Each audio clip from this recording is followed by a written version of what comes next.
what it is, man. Detroit versus everybody, man. Detroit, we rep the hardest, man. We gain the hardest. You know what it is, man. Detroit, CJ, holla at your boy when we get home.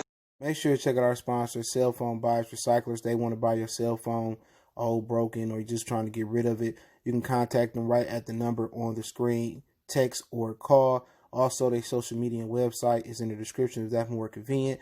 If you share their social media accounts on social media, get a chance to win an iPhone. Go check them out. All right, somebody sent me the interview that Errol Spence did with Brian Custer. Brian Custer is now joining the vlog community, so shout out to Brian Custer. Always had a lot of love for him and Gus Johnson and Antonio Tarver was three of my favorites that was on Showtime. They wasn't no marks like bitch ass Paula Malignaggi hoe ass and the other dude that got the illness, he a hoe, and Al Bernstein fake ass too, man. So I had to say that. We did an interview with Errol Spence, man. So hit that subscribe button, bell icon button, share the video. Somebody sent it to me. And I guess he got an interview with Bud coming up too, man. So yeah, you can check out his podcast. Put Brian Custer in, Errol Spencer should come up. Yeah, Errol talked about some things, said that he still got to get a third post put in his mouth, and he should be able to spar by, I think he said September. So, personally told me July 18th, that fight can happen. I don't think that's going to happen because he has to get another post put in his mouth. But pretty much, he talked about a lot of different things there. He talked about the post being put in his mouth. And, you know, not having no broken bones and maybe not sparring for, you know, a couple more months. But he been working out. Face looks slim. Look like he in pretty good shape right now. But he said that he's adamant that he told Al he didn't want to tune up, even though the WBC is giving him an opportunity to get a tune up.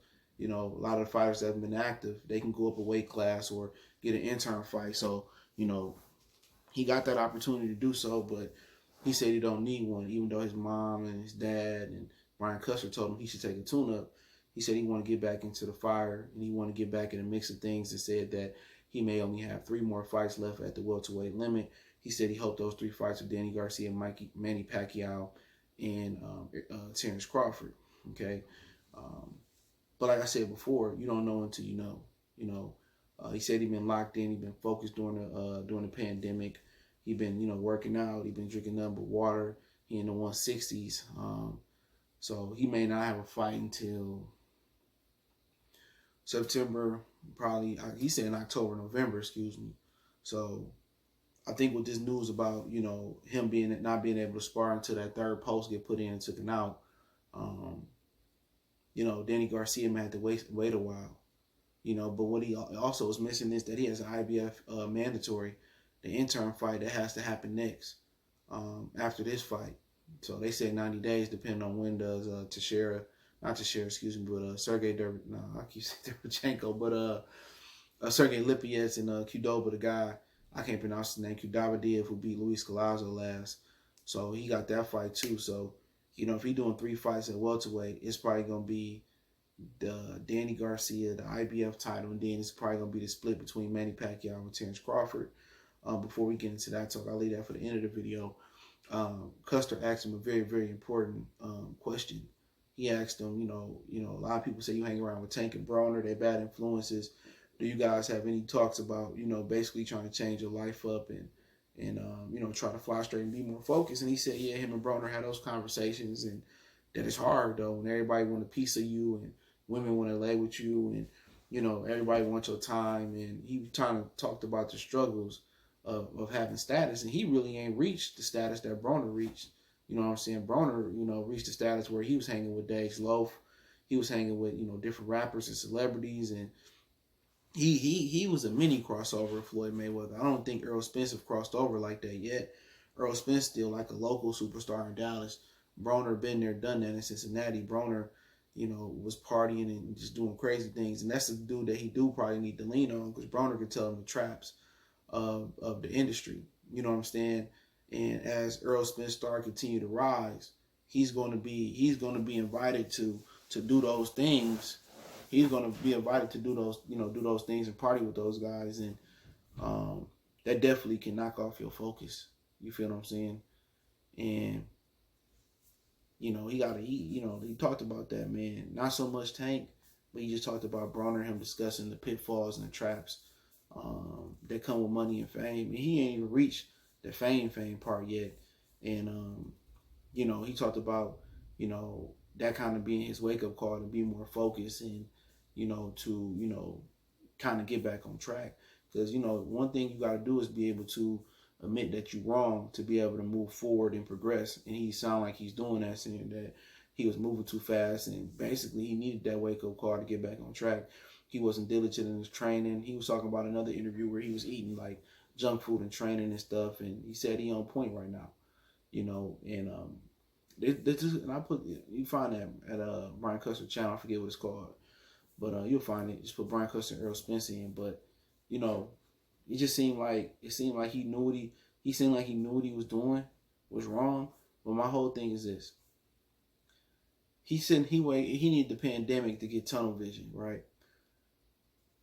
He said in November, he said he didn't think he was gonna box again. How hurt he was. He said in December he started to run and cut, try to run and do some things, stuff of that nature. And then he said by January he had no more pain. You know what I'm saying? So he said, by January he kind of felt like he was back. But my whole thing about it was this: even after the car accident, before the world shut down, this dude was still in clubs. He was still drink. He was still about to get in the fights. He was taking shots at the bar. He wasn't nothing gonna change. Only thing that changed now is that the bar is not open, the club is not open, his friends not around him. He said he hadn't seen nothing but one of his friends because of the pandemic. He didn't want to get nobody sick. Before the pandemic, he's still doing the same shit he was doing before the car accident. If people gonna get mad for me saying it, I don't even tell you the truth. He was still drinking, smoking. So the true test, when you in solitary, you know what I'm saying, you are tunnel vision. The true test is when the world open back up and when the test come again, when you got an opportunity to stray off and training and not train the right way, not eat the right way, is when the world is open. You're going to go to the bar after the fight. You're going to get high after the fight. You're going to get drunk after the fight. Are you still going to continue to watch your weight in between fights when the world open back up? When ain't no temptation, it's easy to be disciplined. You know what I'm saying? But when it's temptation, it's kind of like being in a house and you're trying to go on a diet or you're trying to, eat right. And, it's easy when you by yourself and ain't nobody else eating cupcakes and ho-hos and dough and bonbons around you and stuff of that nature. But as soon as, your girl or your kids eating, hot Cheetos and eating, Fritos and eating cakes and shit, that's the real temptation. Can you, in the middle of the night, or can you refrain from eating that type of stuff and keep tunnel vision? And basically for him, right now, it's solitary confinement, you know what I'm saying? Or something in solitary, not having too many distractions around you. But when the world open back up, that's going to be his bonbon, Twinkie, and hot Cheeto test. And then, like I said before, he was still doing the same shit before the coronavirus, getting drunk, eating chicken wings and shit of that nature. So at the same time, the only way he reverted to being focused and being disciplined is because the world got turned off. Wasn't nothing else to do. But he also talked about a story he told him about he was so focused and so hungry that he turned down a chance to meet Obama. He didn't want to break training camp. So I thought he trying to find that hunger, he trying to find that focus again. And a lot of fighters face with that. Marvin Hagler had a great quote. It's hard to, basically, keep fighting when you live in silk sheets, when you sleep in the silk sheets. Floyd discipline was on point. Bernard discipline was on point. Ward, no matter how much money they was getting or how much fame they got, they still trained and remain disciplined. And that's the difference between, like he said, the Kobe's, the Floyds, and between guys like him and Broner. Once that money start hitting in, are you going to change? Can you look yourself in the mirror, like he said, Jay-Z, and say, what, have I changed? Can you be honest with yourself? And we'll see. But he was asked what was his toughest fight. He said Kell Brook. He said just due to the atmosphere and all that stuff. He talked about that. He said, what is his biggest fight? He said Manny Pacquiao. Even though he turned down the Pacquiao fight to come in at, and maybe he may take a Pacquiao fight still. He says down to Danny and Pacquiao wants to fight him. It's all about, does Derrick James and him want to fight Pacquiao? That's just what it boiled down to, because Pacquiao willing to throw down with him right now. And he said that fight is big somewhere in the Middle East or the AUE, whatever. And he said that's probably his biggest fight at the welterweight division. He was asked what's his biggest competition. He said none of these dudes are competition. I was expecting to say himself. That's what, but he's not gonna admit that Crawford is his toughest fight. But they know that. I think Pacquiao was a tough fight for him as well. Before or after the quarantine or after the accident, I still thought he was a tough fight. People saying, "Oh, he could just beat Pacquiao." Pacquiao got a lot of advantages over him. A ton of advantages over him. I'm talking about speed. He a southpaw. You know, you know, just his experience, his dynamicness, and knowing that Pacquiao can take a punch still at this point in his career, and we don't know if Errol Spence can take a punch or Crawford. I think Pacquiao is a tough fight for either or. It's not no cakewalk. But if you fight him in the Middle East, is that a big fight in America? Are they gonna do hella pay-per-view? I don't think so. Like I said before, him and Crawford is the biggest domestic fight to make right now. Not including nothing with Floyd Mayweather doing. Even with Pacquiao and Errol Spence. Crawford and Spence, he was talking about how they were saying, oh, they just gotta say the money right, the money, they want everybody to get their money like Pacquiao and Mayweather did. This ain't Pacquiao and Mayweather. I keep screaming this shit, bro. For him and Errol Spence, Terence and Errol Spence, this is the biggest fight to make right now. They're gonna do more pay-per-views than Deontay Wilder and Tyson Fury. They're gonna do more than 770,000, 800,000. I've been telling y'all that, bro. There ain't no excuse, bro. If you win, you're not worried about this being the end of your money. Bob and Terence don't care about the money. You feel what I'm saying? They don't. They care about the money, but it's not. Terence said, I'll take less than 50. You've been said that. But for Errol, it's all about the money. Because they believe it's the end. They don't believe he can beat Crawford. I've been telling y'all that, man. You hear from all the people over there at Premier Boxing Champions, so I don't believe that fight can happen. I've been seeing it. He not going to acknowledge it. He actually said it over the phone. He pretty much didn't say much. He just, basically said they're going to fight. He said, I don't see myself leaving the division without fighting him. But if you got 3 fights left and your ideal fights is Danny, you got a mandatory, and then you want to fight Manny, then Crawford the odd guy. I don't see that fight happening. Like I said before, he ain't even started sparring yet. So for them to pencil in the Danny Garcia fight before he starts sparring, we don't even know if he can take abuse. He said he's going to come back bigger, better, and stronger. He admitted that he watched the videos, and people saying, he said, I only watched the ones with people being objective to the situation. And no, all you do is watch the videos of the guys who dick suck you. I'm just keeping it real. The guys that think you can't do no wrong. That's just what it boiled down to. Not mad at them. Who wants to see themselves get criticized?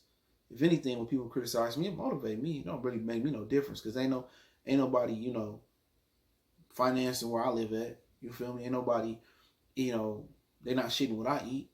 So it don't matter to me. I laugh at the shit. But he watched the shit. He said it motivates him. It should motivate you.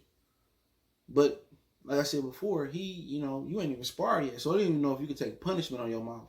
He said his hip was hurting and all types of shit. So we'll see. We'll see. But they are aiming for October, November. He said his toughest biggest fight is Pacquiao. Toughest opponent is Kell, Brook. And he don't have no competition. So that's how he gonna rock. I ain't mad at him. But like I said before, as far as Pacquiao, I don't know what he gonna do. I'm guessing him and Mikey gonna fight. They've been in talks. I don't know what the zone gonna do. So they may fight. I heard somewhere in the Middle East. Before this was the Middle East, and second option was Vegas. But if Pacquiao fights Errol or Crawford next, probably his last fight ever. So, that is what it is, man, on that situation. But hey, let me know what you guys think.